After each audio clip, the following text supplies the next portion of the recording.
Alors, je connais pas du tout ce poisson, mais il est original. Il a deux très grandes nageoires de part et d'autre de sa nageoire caudale. C'est... non, pas caudale. Enfin, sa nageoire principale, quoi. Voilà. Il y a eu un trou de vidéo parce qu'en fait, je me suis rendu compte que j'avais plus de place mémoire dans mon téléphone. Donc, j'ai dû me poser et...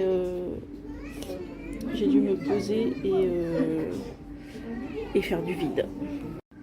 Dans le genre poisson étrange, vous avez celui-là aussi. Un poisson trompette. J'étais pas loin, j'ai dit couteau. Et lui, il speed. Voilà, on va changer de section de l'aquarium. Alors, juste regardez la taille de ce bassin. Et en fait, il y a comme s'il y avait du courant, quoi, comme s'il y avait vraiment des vagues. Comme s'il y avait la marée. Alors là, du coup, je sais pas ce que c'est tous ces poissons. Si, regardez, vous avez des chirurgiens bleus. Pour ceux qui se demandent, c'est Dory dans le monde de Nemo. Ils s'appellent des chirurgiens bleus. Mais je crois que je l'ai déjà mentionné plein de fois dans mes vidéos d'aquarium.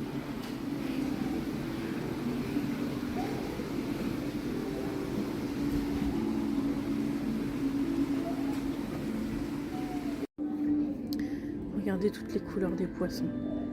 C'est magnifique. On se croirait vraiment dans le monde de Nemo quand on regarde cet aquarium-là.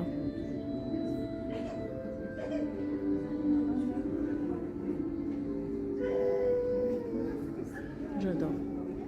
Là, il y a des poissons un peu particuliers. Donc vous avez ceux qui sont plantés dans le sable. C'est des anguilles des jardins. Et du coup, vous avez les poissons rasoirs. Donc c'est ceux qui sont verticaux.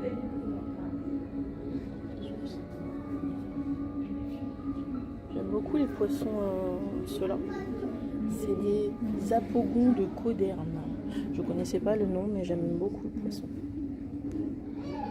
Vraiment, ça me fait délirer ce genre de poisson.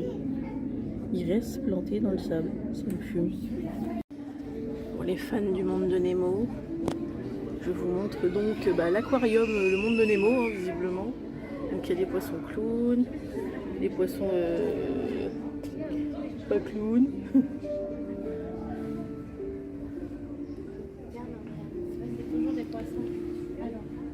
Ou, comme dirait l'autre, des Nemo et des Dory. Voilà. Ici, il y a plusieurs sortes de poissons clowns en mer. Regardez la taille des rascasses. Et regardez aussi la taille des étoiles de mer. Et il y a une petite raie aussi. Et des étoiles de mer de cette taille, de cette couleur-là. Tout à l'heure, je vous montrais des gros hippocampes. Là, vous avez les petits.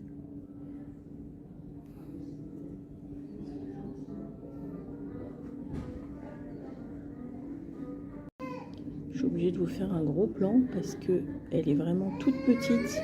C'est une murène ruban, ça. Et ben même tout petit comme ça a toujours une aussi sale tête, hein, comme les grandes. Et ici, là, vous avez une murène fantôme. Je ne connaissais pas non plus.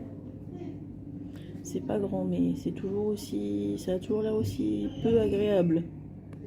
Bon, ça c'est un aquarium qui est original. C'est présenté sous forme d'étagère, qui présente des coraux, mais il y a quand même des poissons dedans. J'avais jamais vu ce genre d'aquarium, c'est super original. Regardez la taille de l'aquarium pour commencer. Et on dirait, c'est des requins pèlerins ou je rêve. Mes connaissances en requins se sont accrues, mais pas autant. Je suis pas sûre du tout. Est-ce que c'est des requins pèlerins? En tout cas, c'est pas un requin lutin, ça c'est sûr. Non, je dirais requin pèlerin. Attendez, je vais vérifier quand même sur le truc. requin taureau, ok. Requin nourrice, ok. Requin gris de récif. Requin à pointe blanche. Ça fait pas mal de requins. Apparemment, le requin nourrice, c'est une espèce menacée. Par contre, je suis incapable de les différencier. Enfin... Et le requin à pointe blanche, en fait, tous les requins qui sont là sont des espèces menacées. C'est fou, hein. Menacé et protégé pour le requin gris de récif. Menacé et protégé pour le requin à pointe blanche. Je vous montre de plus près. Je les différencie pas, mais ils ont quand même une bonne taille, hein. Bon, voilà, vous avez des poissons. Et il y a un mérou géant apparemment, mais je sais pas où il est. Il est géant, mais pas trop non plus. Voilà. Alors, je vous montre cet aquarium parce qu'il est grand, mais surtout, il y a une tortue.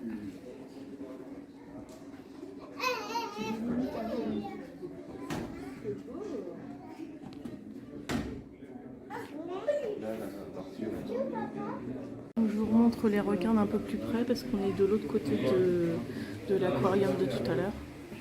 Il est très grand quand même ce bassin. On se rend pas compte là comme ça, mais il est vraiment très grand. Peut-être pas autant que ceux qu'on a vus au Japon, mais il est vraiment très grand quand même.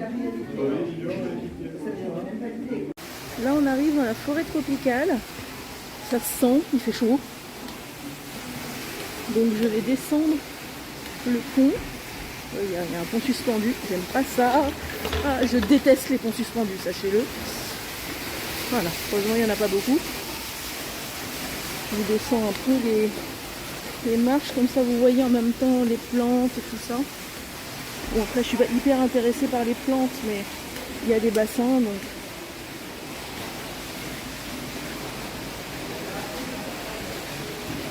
Alors comme la place mémoire de mon téléphone a priori a des problèmes, je pense que ce que je vais faire c'est que je ferai des morceaux de vidéo sans assemblés, sans musique et mis sur mon YouTube, et une fois que j'aurai fait tout le montage, à ce moment là je vous les posterai dans une vraie vidéo.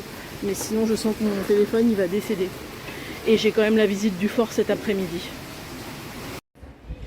Je me rends compte que mon problème de place mémoire sur mon téléphone n'a pas permis d'enregistrer ce que j'avais enregistré avant enfin ce que je pensais avoir enregistré avant de commencer la visite de l'aquarium. Donc je recommence.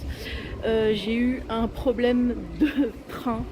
Mon train, mon TER entre Rochefort et La Rochelle a été bloqué 23 minutes entre deux gares à cause d'un problème technique. D'un problème à un passage à niveau. Du coup, au lieu d'arriver à 8h10 à La Rochelle comme c'était prévu, je suis arrivée à 9h.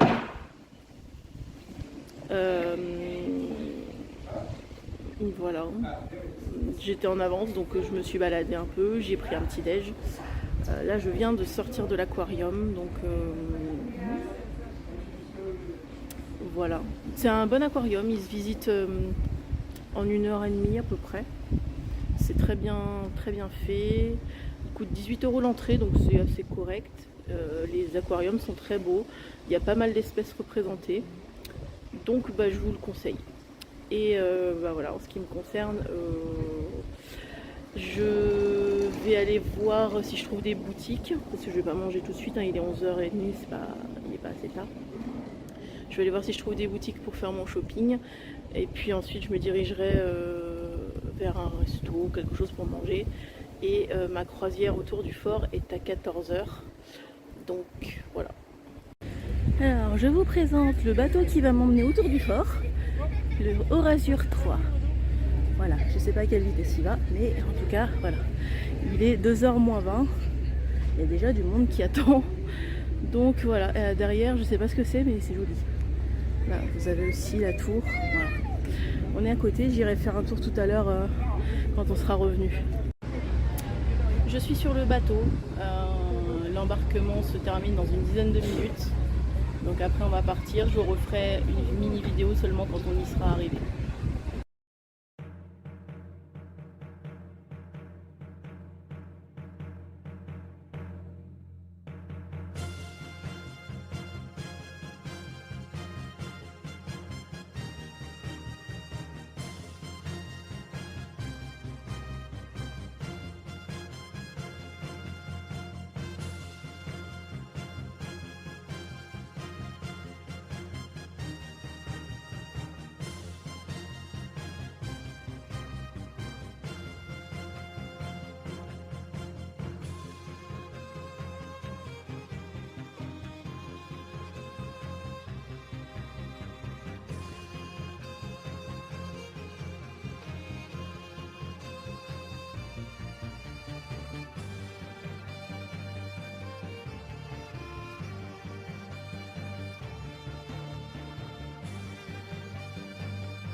voyez à l'horizon là-bas, le petit point que vous voyez à l'horizon là-bas, c'est le fort.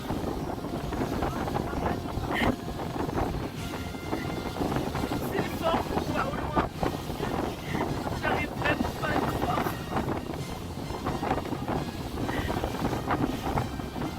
Ah, je savais bien que j'allais pleurer de toute façon. Voilà. On va passer à côté, je vous refais une petite vidéo après.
Alors vous apercevez à travers la plateforme offshore l'escalier qui servait à la base d'accès pour les candidats quand ils arrivaient en Zodiac. Maintenant il est condamné parce que c'est trop dangereux et la porte qui est juste devant du coup servait d'accès principal. Maintenant ils sont élitreillés à l'étage à partir d'une nacelle. Fort Boyard, les tournages se déroulent en général de juin à juillet. On peut surprendre de temps en temps qu'hiver fasse des jeux, tournant en extérieur si on a un petit peu de chance. À chaque approche du Fort Boyard, nous devons appeler un gardien qui guidera en fonction du lieu des tournages pour ne pas gêner la caméra et la bande son. Ils sont une bonne centaine à travailler sur le fort, candidat compris, et puis il y aura toujours au moins un gardien qui restera à bord, jour et nuit, pour veiller au matériel. Par contre, tout le reste de l'année, le fort est vide de matériel et d'animaux bien sûr, mais il est toujours inaccessible. Le Fort Boyard mesure 68 mètres de long, 31 mètres de large, 20 mètres de haut, et même jusqu'à 27 mètres au sommet de la tour de vigie. Les pierres de la base du fort sont en granit et les parties supérieures en pierre calcaire de Crasac, l'ensemble reposant sur un rocher artificiel d'environ 4 mètres de haut. L'architecte Vauban aurait dit à Louis XIV en parlant de ce projet, « Sire, il serait plus facile de saisir la lune avec les dents que de tenter en cet endroit pareil besogne. »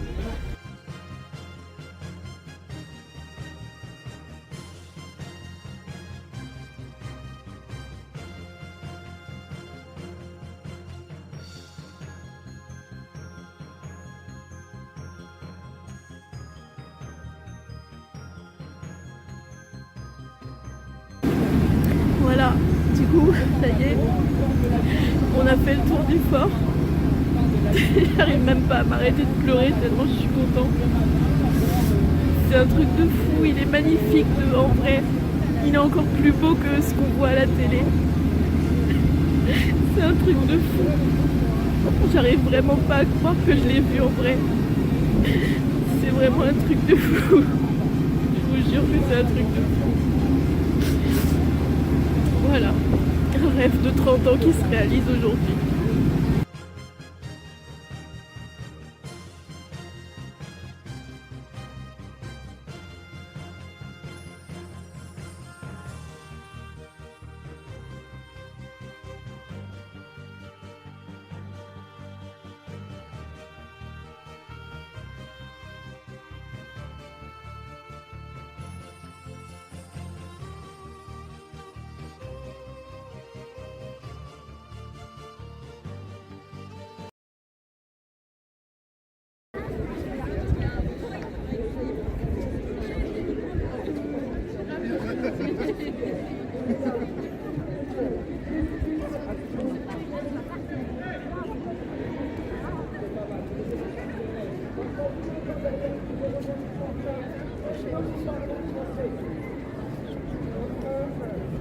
Ok, les amis, pas d'attention,